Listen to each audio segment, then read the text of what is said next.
Good afternoon mga idol. So we're back with another video and yung topic natin ngayon ay i-showcase ko lang yung bago kong na-discover na class. And itong class na to ay semi-kunat lang, medyo may healing siya. But yung nagustuhan ko sa kanya, nababalance out niya yung need ko for mana and at the same time yung need ko rin for sustain, which is sa HP, and also yung cooldown reduction, and that class is no other than Apothecary. Alright, so check muna natin yung mga abilities ko.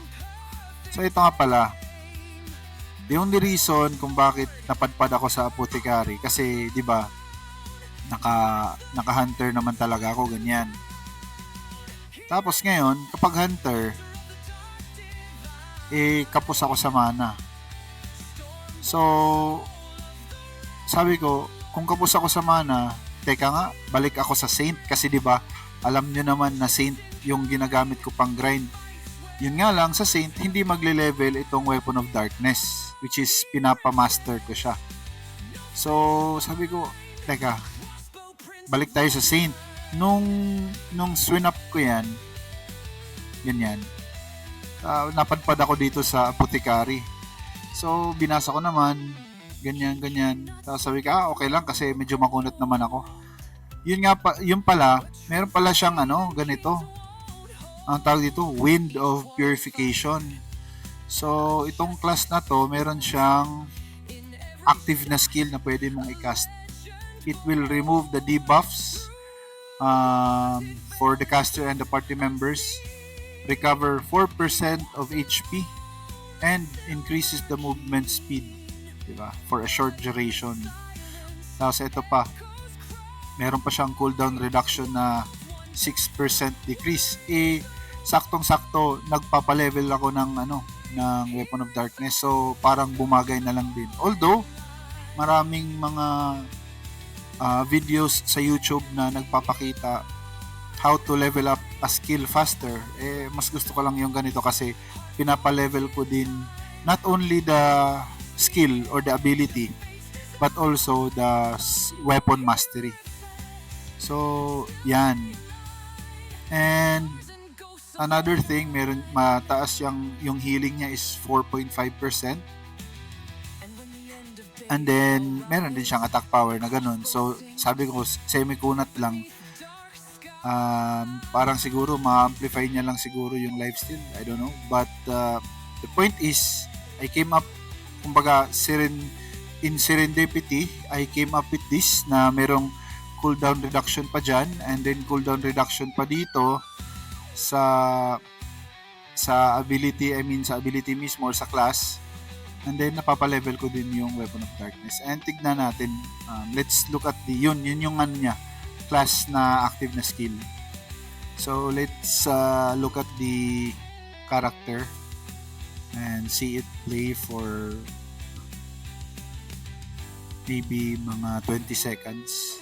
So relatively stable talaga siya. Okay. When I made a video about Sword and Shield, someone commented stating that maybe it's because of my relic. So, I'll show you my relic, and yes, I agree with you. Mataas-taas na din siguro yung 60. Yun nga ngayon, nakafocus ako sa I'm at 38,500. So, goal ko is mapa-level 70 muna yung damage ko. And then, saka na ako hahabol dito for my defense. Diba? Kasi ito nga, si Barrier Protection, nagbibigay siya ng defense power. And iniwan ko na muna tong Crystal of Life. Saka na to siguro kapag nag-70 na si Origin of Destruction and Barrier Protection, that's the time na ipapa-60 ko na din si Crystal of Life. So, yun lang.